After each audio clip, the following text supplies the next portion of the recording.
द्वितीय विश्व युद्ध के समाप्त होने के बाद दुनिया एक नए प्रकार के संघर्ष की ओर बढ़ने लगी, जिसे इतिहास में कोल्ड वॉर के नाम से जाना जाता है।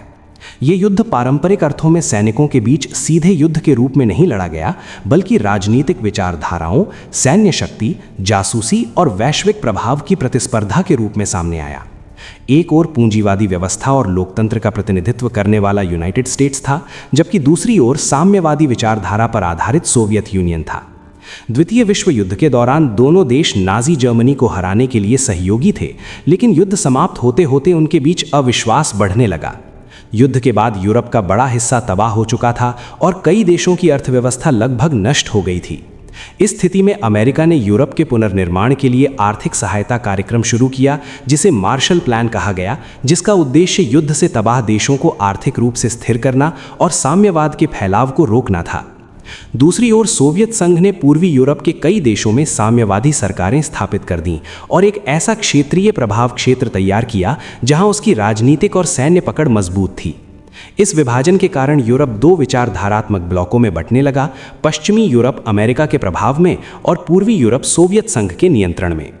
इसी समय 1947 में अमेरिकी राष्ट्रपति हैरी एस ट्रूमन ने एक नीति की घोषणा की, जिसे ट्रूमन डॉक्ट्रिन कहा गया, जिसका मुख्य उद्देश्य उन देशों की सहायता करना था जो साम्यवाद के प्रभाव से बचना चाहते थे। इसके जवाब में सोवियत संघ ने भी अपने सहयोगी देशों के साथ संबंध मजबूत किए और दुनिया धीरे धीरे दो विरोधी गुटों में विभाजित होने लगी। इस तनाव का एक बड़ा प्रतीक जर्मनी का विभाजन बना, जहां युद्ध के बाद जर्मनी को 4 हिस्सों में बांटा गया था, लेकिन जल्द ही पश्चिमी हिस्सों के एकीकरण और सोवियत नियंत्रण वाले पूर्वी हिस्से के कारण एक नई राजनीतिक सीमा बन गई। 1948 में बर्लिन संकट सामने आया, जब सोवियत संघ ने पश्चिमी बर्लिन की आपूर्ति मार्गों को बंद कर दिया, लेकिन अमेरिका और उसके सहयोगियों ने हवाई मार्ग से शहर को आवश्यक वस्तुएं पहुंचाकर इस संकट का सामना किया। ये घटना इस बात का संकेत थी कि आने वाले वर्षों में दोनों महाशक्तियों के बीच टकराव बढ़ने वाला है। इसी दौरान सैन्य गठबंधनों का गठन भी शुरू हुआ और 1949 में पश्चिमी देशों ने मिलकर एक सामूहिक रक्षा संगठन बनाया, जिसे नॉर्थ अटलांटिक ट्रीटी ऑर्गेनाइजेशन कहा जाता है। इसके जवाब में सोवियत संघ ने भी बाद में अपने सहयोगी देशों के साथ सैन्य गठबंधन बनाए। इन घटनाओं ने स्पष्ट कर दिया कि दुनिया अब एक ऐसे दौर में प्रवेश कर चुकी है जहां शक्ति संतुलन, वैचारिक संघर्ष और वैश्विक राजनीति का हर कदम दो महाशक्तियों की प्रतिस्पर्धा से प्रभावित होने वाला था। शीत युद्ध की शुरुआत ने अंतर्राष्ट्रीय संबंधों की दिशा बदल दी और आने वाले दशकों में ये संघर्ष केवल यूरोप तक सीमित नहीं रहा, बल्कि एशिया, अफ्रीका और लैटिन अमेरिका तक फैल गया, जहां विभिन्न देशों की राजनीति, युद्ध और क्रांतियां अक्सर इन दो महाशक्तियों के प्रभाव से प्रभावित होती रहीं। यही वो दौर था जब दुनिया लगातार इस डर में जीने लगी कि कहीं ये वैचारिक संघर्ष किसी दिन परमाणु युद्ध में न बदल जाए। शीत युद्ध के शुरुआती वर्षों में अमेरिका और सोवियत संघ के बीच प्रतिस्पर्धा केवल राजनीतिक प्रभाव तक सीमित नहीं रही, बल्कि ये तेजी से सैन्य शक्ति और विशेष रूप से परमाणु हथियारों की होड़ में बदल गई। 1945 में अमेरिका ने जापान के हिरोशिमा और नागासाकी पर परमाणु बम गिराकर दुनिया को यह दिखा दिया था कि आधुनिक युद्ध कितना विनाशकारी हो सकता है। कुछ ही वर्षों बाद सोवियत संघ ने भी सफल परमाणु परीक्षण कर लिया और इसके साथ ही एक ऐसी प्रतिस्पर्धा शुरू हुई जिसमें दोनों देश लगातार अधिक शक्तिशाली हथियार विकसित करने लगे। इस परमाणु होड़ ने दुनिया को एक नए भय के युग में प्रवेश कराया, क्योंकि अब ये संभावना वास्तविक लगने लगी थी कि यदि दोनों महाशक्तियों के बीच सीधा युद्ध हुआ तो उसका परिणाम मानव सभ्यता के लिए विनाशकारी हो सकता है। इसी दौरान शीत युद्ध कई क्षेत्रों में परोक्ष संघर्षों के रूप में सामने आने लगा, जिन्हें प्रॉक्सी वॉर कहा जाता है। 1950 में कोरियाई प्रायद्वीप में एक बड़ा संघर्ष शुरू हुआ, जिसे कोरियन वॉर के नाम से जाना जाता है। इस युद्ध में उत्तर कोरिया को सोवियत संघ और चीन का समर्थन मिला, जबकि दक्षिण कोरिया को अमेरिका और उसके सहयोगियों का समर्थन प्राप्त हुआ। ये युद्ध इस बात का उदाहरण था कि किस तरह शीत युद्ध की प्रतिस्पर्धा दुनिया के विभिन्न हिस्सों में वास्तविक सैन्य संघर्षों में बदल रही थी। इसी प्रकार एशिया, अफ्रीका और लैटिन अमेरिका में कई राजनीतिक आंदोलनों और सरकारों को इन महाशक्तियों के समर्थन या विरोध का सामना करना पड़ा। 1950 और 1960 के दशक में तनाव और बढ़ गया, जब दोनों देशों ने हाइड्रोजन बम जैसे और भी शक्तिशाली हथियार विकसित किए। इसी दौर में अंतरिक्ष तकनीक भी प्रतिस्पर्धा का एक महत्वपूर्ण क्षेत्र बन गई। 1957 में सोवियत संघ ने दुनिया का पहला कृत्रिम उपग्रह स्पुतनिक अंतरिक्ष में भेजकर अमेरिका को चौंका दिया, जिससे अंतरिक्ष दौड़ की शुरुआत हुई। इसके जवाब में अमेरिका ने भी अपने अंतरिक्ष कार्यक्रम को तेजी से विकसित किया और दोनों देशों ने वैज्ञानिक तथा तकनीकी उपलब्धियों के माध्यम से अपनी श्रेष्ठता साबित करने की कोशिश की। लेकिन शीत युद्ध का सबसे खतरनाक क्षण 1962 में आया, जब कैरिबियन क्षेत्र में एक गंभीर संकट उत्पन्न हुआ, जिसे क्यूबन मिसाइल क्राइसिस कहा जाता है। इस संकट की शुरुआत तब हुई जब अमेरिका को ये जानकारी मिली कि सोवियत संघ क्यूबा में परमाणु मिसाइलें तैनात कर रहा है, जो अमेरिकी क्षेत्र के बहुत करीब थीं। ये स्थिति इतनी गंभीर हो गई कि कुछ दिनों तक पूरी दुनिया इस आशंका में रही कि कहीं परमाणु युद्ध शुरू न हो जाए। अंततः कूटनीतिक वार्ताओं के माध्यम से इस संकट को टाल दिया गया और सोवियत संघ ने क्यूबा से मिसाइलें हटाने का निर्णय लिया, जबकि अमेरिका ने भी कुछ रणनीतिक समझौते किए। इस घटना ने दोनों महाशक्तियों को यह एहसास कराया कि परमाणु युद्ध का खतरा कितना वास्तविक और भयावह हो सकता है। इसके बाद दोनों देशों ने कुछ समझौतों और संचार व्यवस्थाओं की शुरुआत की, ताकि भविष्य में ऐसे संकटों को नियंत्रित किया जा सके। हालांकि प्रतिस्पर्धा समाप्त नहीं हुई, लेकिन यह स्पष्ट हो गया कि यदि तनाव को नियंत्रित नहीं किया गया तो दुनिया एक ऐसी त्रासदी का सामना कर सकती है जिसका परिणाम पूरी मानवता के लिए विनाशकारी होगा। 1960 और 1970 के दशकों में शीत युद्ध केवल सैन्य प्रतिस्पर्धा तक सीमित नहीं रहा, बल्कि ये विचारधारा, राजनीति और जासूसी की जटिल दुनिया में भी फैल गया।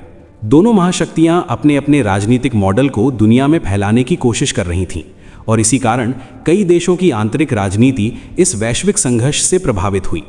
अमेरिका लोकतंत्र और बाजार आधारित अर्थव्यवस्था को बढ़ावा देना चाहता था, जबकि सोवियत संघ साम्यवादी व्यवस्था को विस्तार देना चाहता था।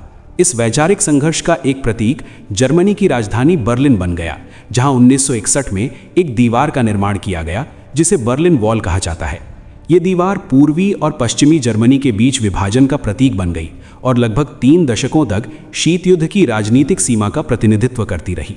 इसी समय दोनों पक्षों ने जासूसी और खुफिया गतिविधियों को भी बढ़ा दिया। अमेरिका की प्रमुख खुफिया एजेंसी सेंट्रल इंटेलिजेंस एजेंसी और सोवियत संघ की खुफिया एजेंसी केजीबी इस वैश्विक प्रतिस्पर्धा में महत्वपूर्ण भूमिका निभा रही थीं। जासूसों का नेटवर्क, गुप्त अभियानों और तकनीकी निगरानी के माध्यम से दोनों देश एक दूसरे की योजनाओं और क्षमताओं की जानकारी हासिल करने की कोशिश करते थे। इसी दौरान कई देशों में राजनीतिक अस्थिरता और संघर्ष भी देखने को मिले, जिनमें इन महाशक्तियों का अप्रत्यक्ष प्रभाव था। वियतनाम युद्ध इस संघर्ष का एक महत्वपूर्ण उदाहरण बना, जहां अमेरिका ने साम्यवाद के फैलाव को रोकने के उद्देश्य से दक्षिण वियतनाम का समर्थन किया, जबकि उत्तरी वियतनाम को सोवियत संघ और चीन से सहायता मिल रही थी। ये युद्ध लंबा और विनाशकारी साबित हुआ और अंततः 1975 में समाप्त हुआ। इस अवधि में दुनिया के कई हिस्सों में क्रांतियां, तख्तापलट और राजनीतिक परिवर्तन हुए, जिनके पीछे अक्सर शीत युद्ध की शक्ति राजनीति काम कर रही थी। हालांकि 1970 के दशक में कुछ समय के लिए तनाव कम करने के प्रयास भी हुए, जिन्हें देतांत कहा जाता है। इस दौरान अमेरिका और सोवियत संघ के बीच हथियार नियंत्रण से जुड़े कुछ समझौते हुए, जिनका उद्देश्य परमाणु हथियारों की संख्या को सीमित करना था। लेकिन ये शांति स्थायी नहीं और 1980 के दशक में एक बार फिर तनाव बढ़ने लगा। फिर भी इस लंबे संघर्ष ने दुनिया की राजनीति, अर्थव्यवस्था और तकनीकी विकास को गहराई से प्रभावित किया और कई देशों के भविष्य की दिशा तय करने में महत्वपूर्ण भूमिका निभाई। 1980 के दशक के अंत तक शीत युद्ध की परिस्थितियां तेजी से बदलने लगी थीं।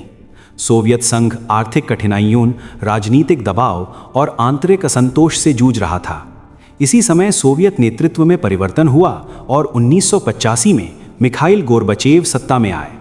उन्होंने सोवियत व्यवस्था में सुधार लाने के उद्देश्य से 2 महत्वपूर्ण नीतियां शुरू कीं, जिन्हें ग्लासनोस्त और पेरेस्त्रोइका कहा जाता है। इन नीतियों का उद्देश्य राजनीतिक खुलापन और आर्थिक पुनर्गठन था, लेकिन इनके परिणाम स्वरूप सोवियत संघ के भीतर परिवर्तन की एक ऐसी प्रक्रिया शुरू हो गई जिसने पूरे पूर्वी यूरोप की राजनीति को प्रभावित कर दिया। 1989 में पूर्वी यूरोप के कई देशों में साम्यवादी सरकारें कमजोर होने लगीं और लोगों ने अधिक स्वतंत्रता और राजनीतिक सुधारों की मांग शुरू कर दी। उसी वर्ष एक ऐतिहासिक घटना घटी जब दशकों से खड़ी बर्लिन की दीवार गिरा दी गई। Fall of the Berlin wall केवल एक दीवार का गिरना नहीं था, बल्कि ये शीत युद्ध की वैचारिक विभाजन रेखा के टूटने का प्रतीक बन गया। इसके बाद पूर्वी और पश्चिमी जर्मनी का पुनः एकीकरण हुआ और यूरोप में राजनीतिक परिवर्तन की लहर फैल गई। 1991 में सोवियत संघ के भीतर भी बड़े बदलाव हुए और अंततः वो कई स्वतंत्र देशों में विभाजित हो गया। इस घटना को इतिहास में dissolution of the Soviet union कहा जाता है। इसके साथ ही लगभग 4 दशकों से चला आ रहा शीत युद्ध औपचारिक रूप से समाप्त हो गया। इस संघर्ष के अंत ने वैश्विक राजनीति की दिशा बदल दी और दुनिया एक नए अंतर्राष्ट्रीय व्यवस्था की ओर बढ़ने लगी, जिसमें अमेरिका एकमात्र महाशक्ति के रूप में उभरा। शीत युद्ध ने केवल राजनीतिक सीमाएं ही नहीं बदलीं, बल्कि विज्ञान, तकनीक और अंतर्राष्ट्रीय संबंधों को भी गहराई से प्रभावित किया। अंतरिक्ष अनुसंधान, परमाणु तकनीक और आधुनिक संचार प्रणालियों के विकास में इस प्रतिस्पर्धा की महत्वपूर्ण भूमिका रही। साथ ही इस दौर ने दुनिया को ये भी सिखाया कि परमाणु हथियारों के युग में शक्ति संतुलन और कूटनीति कितनी महत्वपूर्ण होती है। शीत युद्ध का इतिहास हमें ये समझने में मदद करता है कि वैचारिक टकराव और वैश्विक प्रतिस्पर्धा किस तरह दशकों तक अंतर्राष्ट्रीय राजनीति को प्रभावित कर सकती है, और साथ ही ये भी दिखाता है कि संवाद और सहयोग के माध्यम से सबसे बड़े तनावों को भी समाप्त किया जा सकता है।